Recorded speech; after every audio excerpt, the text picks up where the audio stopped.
My name is Jessica. I've been married to my husband Adam for almost 10 years.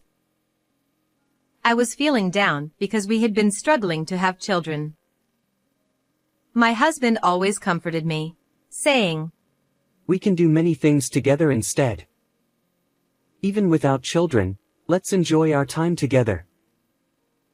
We both loved traveling, so whenever we had time off, we would go to the beach. We enjoyed our married life despite not having children. I thought those happy days would last forever. Until that day. I worked as an office clerk in a nursing home. On that day, like any other, I was working diligently since the morning. While working, I was thinking about what to have for dinner tonight. I remembered I had some potatoes and chicken left, so I decided to make roasted chicken. Just then, out of nowhere, "Ms. Brown." The manager suddenly called out to me loudly. I wondered what it could be. Did I make a mistake? Yes. I quickly responded, but I couldn't help but tense up. As I approached the manager's desk, the manager, in a panicked frenzy, rushed over to me instead. "It is urgent. Your husband." My husband? What about him? "Your husband collapsed at work. Forget about work, so hurry to the hospital, . I hurriedly jumped into my car and rushed to the hospital. My heart was pounding incessantly as I drove. We had talked normally that morning, and now. Please, let him be okay. Please. I cried as I drove. The hospital was only a 15-minute drive away, but it felt incredibly far. When I arrived at the hospital, I ran to the reception. Then, I was guided to the designated treatment room. "Adam!" I screamed, but my voice never reached my husband. It was already too late. The treatment room was eerily quiet, with only the sound of medical instruments echoing. As I looked at the faces of the doctors and nurses, I understood the situation. A doctor approached me. "You're his wife, right? I'm sorry, but your husband." I broke down into tears. It seemed he had suffered a heart attack. The doctor explained more, but I couldn't hear anything beyond that. I can never see my husband again, even though we promised to be together forever. He's such a liar. This must be a dream. He must be playing a prank on me. That's what I thought.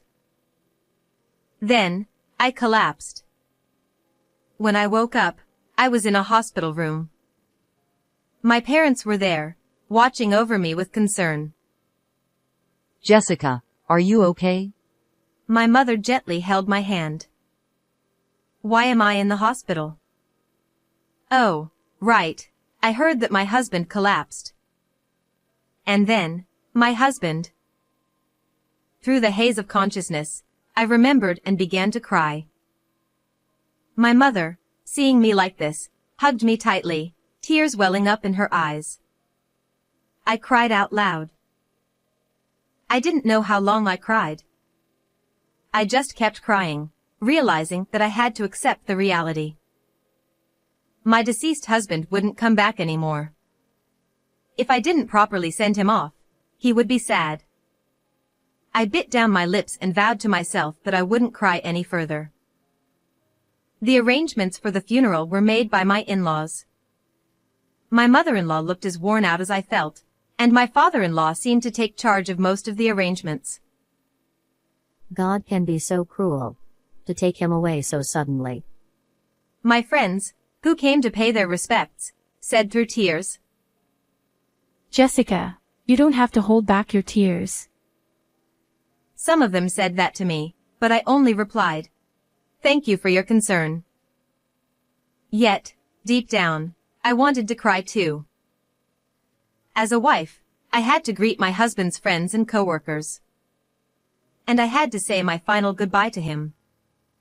So, I had decided not to shed tears today, just for today. As I was greeting the guests, I noticed a woman I had never seen before. She was petite and very beautiful. I assumed she must be someone from my husband's workplace, so I approached her to greet her. Are you from my husband's workplace? Yes, I am. I'm Adam's colleague. I see. Thank you for coming today. Before I could finish my greeting, the woman interrupted. I'm sorry for bringing this up so suddenly, but I'm pregnant with Adam's child. I'm 4 months pregnant now. Huh? What? For a moment, I couldn't understand what she had just said. Seeing my stunned reaction, the woman chuckled and continued speaking. Are you okay, ma'am? I'm carrying your husband's child. Do you understand that? Yes, I see. I responded with confusion. I didn't know what to do, and my mind went blank. My father-in-law noticed my distress and intervened. Are you from our son's workplace? Thank you for coming today. Oh, are you Adam's father? Perfect. I'm pregnant with your son's child. That's why I came here today. The woman spoke a bit louder, and her words began to draw attention from others around us. My father-in-law was also taken aback by her unexpected statement. What on the earth are you saying in a place like this? Some expressed their anger. I'm saying it here because it's necessary. Adam's child is in my belly. That means I'll get a share of the inheritance, right? Her unexpected statement left everyone speechless. It's still during the funeral. Naturally, it's not the appropriate time to discuss inheritance. Hey, what are you saying? Stop it. My husband's boss, hearing the commotion, tried to intervene. That includes rights to this house, and the assets as well. The child in my belly has the right to inherit everything. The woman continued her disturbing conversation. Despite being told to stop, even by her boss, she kept causing a scene, saying unbelievable things. Adam and I loved each other. He always said he'd divorce someday and be with me. The child in my belly is proof of our love. She shouted for everyone to hear. At that moment, my mother-in-law also noticed the commotion. What's going on? What's happening? The woman approached my mother-in-law while rubbing her belly. The only grandchild that the useless wife over there couldn't make is right here. I'm sure you're happy about it. Please cherish them a lot. She spoke with a smile. My mother-in-law was also taken aback and fell silent. Seeing that scene, I couldn't help but think. Surely, my in-laws must have wanted a grandchild. Upon hearing about the grandchild, I wondered if their feelings were swayed even just a little. But my father-in-law. That's enough. This is a funeral. Think about the feelings of those around you. Get out of here right now. He shouted angrily, visibly upset, with veins bulging on his forehead.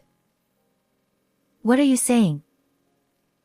Shaken by his outburst, the woman seemed bewildered. Did she think she would be accepted if she mentioned the grandchild? And then, she spoke out like this. Why are you shouting at me?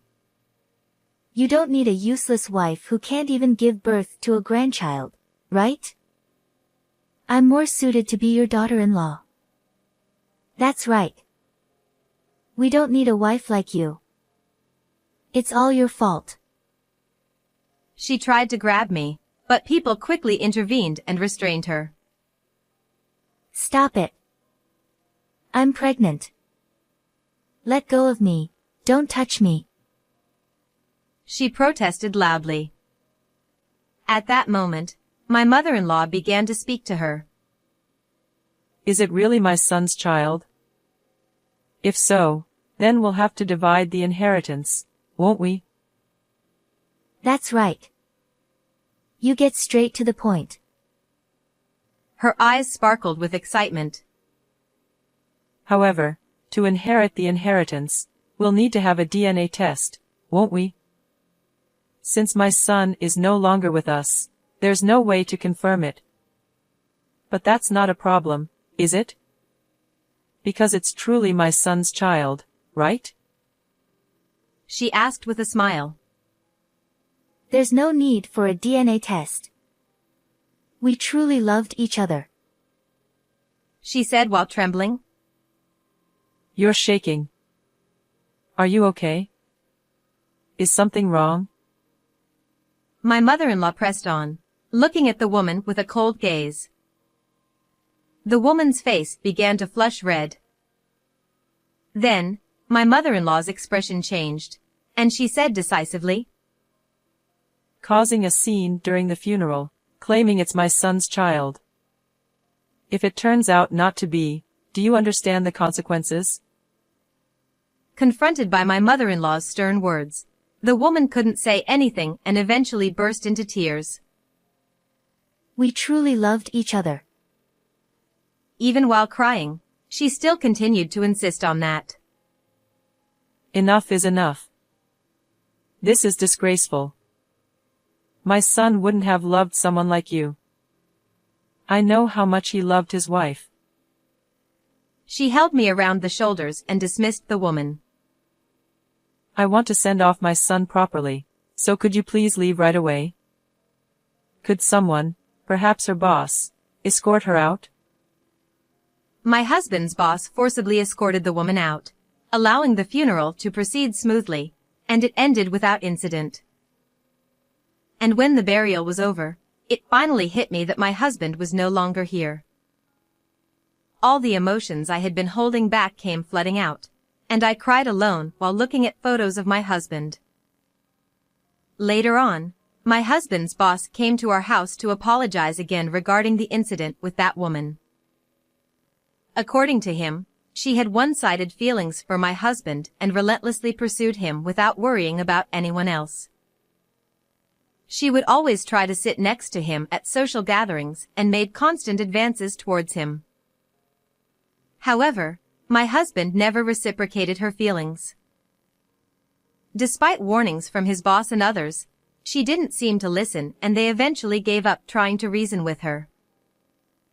I'm truly sorry for letting it escalate like that.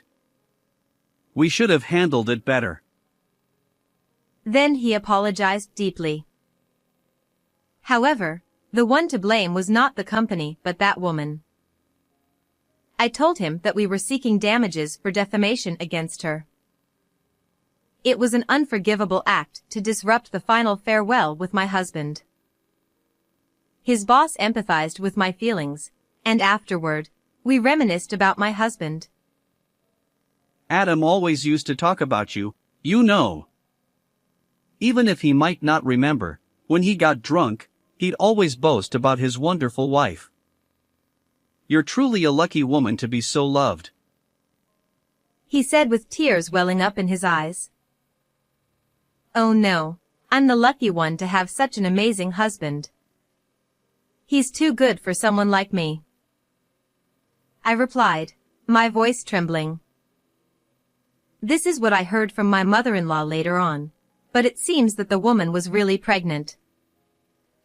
However, it appears that the child was not my husband's, of course. She confessed to sleeping with various people and deliberately trying to get pregnant. She admitted that, out of spite for not being acknowledged by my husband, she thought causing a commotion by claiming the child was my husband's would surely lead to divorce. She doesn't know who the real father is. everything came to light at the company, and she lost her job. She's currently unemployed and facing a damages claim from me, but it's her own fault. After his boss left, my mother-in-law came to me and shared a story. To be honest, there was only one time we mentioned wanting to see our grandchild. But Adam got angry at us. Don't you ever tell Jessica about that. If you do, I'll cut off ties with you as my parents. Even if we can't have children, as long as Jessica is with me, I am happy.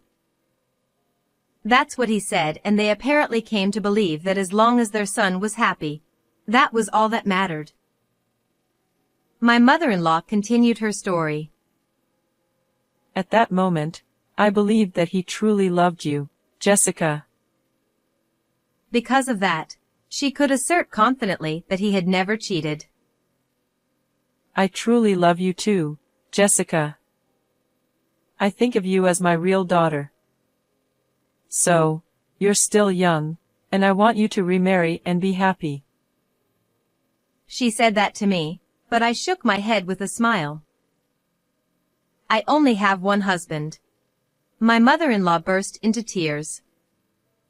I hugged her, and we both cried together.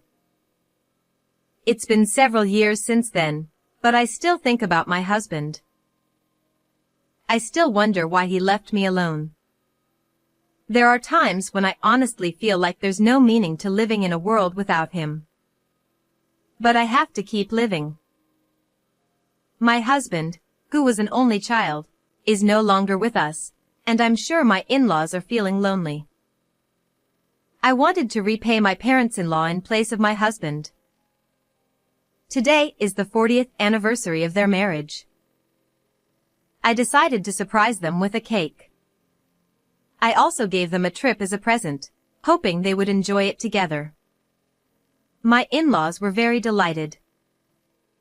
Then, I thanked them for giving birth to my husband.